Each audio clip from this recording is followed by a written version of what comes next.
Friday big show coming at you, getting ready for another stellar weekend ahead, hopefully. We're looking forward to something big, spring break for us out here in Santa Barbara right now. So hopefully you are headed into something big as well. Now Friday's typically big topic, but lately a lot of big topics during the week, but today we're going to try and ramp it up a little bit. I've been noticing lately, and maybe parents you've noticed the same thing. There's a lot of whining, there's a lot of crying going on amongst kids when they don't like the way things are working out for them. They kind of revert back to the 2-year-old response, which is, I don't like the way this is going, so I'm going to stomp my feet, I'm going to cry a little bit, I'm going to whine until I get my way, until somebody says, okay, we'll make things the way you want them. Right? And what have they learned? What have they learned there? Whine and cry, get your way. That's what they learned. So let's fast forward another 20 years. Right? There your child is on the job. Don't really like the way that work's going. Or they have a boss that, is giving them a little bit of critique. And so what are they doing? They're whining and crying. Right? They don't like the way things are going. It's a little bit uncomfortable, so they're whining and crying. What are you going to do about that now? You're going to give that manager a call? You're going to call the workplace for your child who's now like 20, 25 years old? Surprisingly, today we have parents doing that. You can just, Google it. Parents in the workplace. You're going to find a ton of stuff. Completely unacceptable. When do they get to be independent? A couple of other situations. Son or daughter comes out in the morning after you've taken the time to prepare a little breakfast for them. Even if it's cereal, you put it in the bowl. Right? But you've taken time. That's the point. That's the point. They come out, this isn't what I wanted. They're whining, they're crying about it. So what do? You got two choices. You're either going to get up, you're going to fix them what it is that they want. It's a 2-year-old, right? Whines and cries, they get their way. And then what do they learn? They don't have to appreciate anything you do. They simply whine about it and they get their way. Or, hey, you know what? If you don't like what I took the time to fix something yourself. You know which one I'm advocating for, of course, right? I took the time, a little bit of appreciation, a little bit of respect, a little bit of courtesy on my end. But you know what? Bigger than that? Let's solve the problem.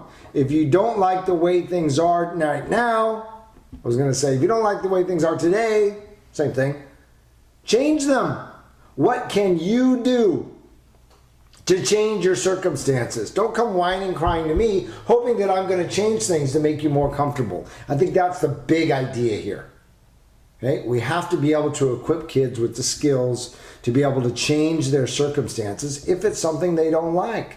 We can argue all day about, oh, you shouldn't whine about this, or this is really something that's important that you should be concerned about, and you're justified, and we can argue all day about that. But bottom line, teaching kids how to change their circumstances, how to take action. So in other words, instead of telling me that you don't like the breakfast that I took the time to prepare, one simple example, what can you do, right, to change that? Is there other food in the refrigerator? Maybe there's something out that your sister hasn't eaten.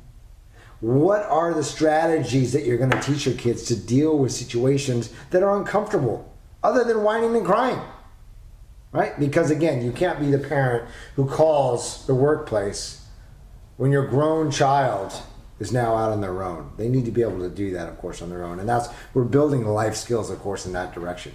Same applies now. I hear this a lot from middle school parents. Child comes home, I don't like my teacher in math, or science or English or whatever it is. Maybe they don't like any of them. I don't like them. They treat me bad, and the tests are too hard, and they're too strict. And you hear all the excuses. Then what do? They're whining. They're whining. So again, two choices. You either jump on the phone, I need my child transferred out of there, or you say, you know what? What can we do to change this situation? Is there a different seat in the class? Let's take a look at the homework. Are you doing everything to meet the expectations of the teacher right now? Give your child the skills to be able to meet the challenge and be able to solve that. Take some action on their end, other than whining and crying. So you know what the issue is here, folks. We got to get rid of that type of response when things are uncomfortable and replace it with, here are some solid skills being able to take action. That's what kids need from you. because they don't, it's not an innate thing, right? What is innate is I cry when I'm unhappy from the earliest of years. What they need to learn are some really positive strategies, being able to take action. So that is a Friday Big Show. I'm sending you off into the weekend. Have a wonderful Saturday and Sunday.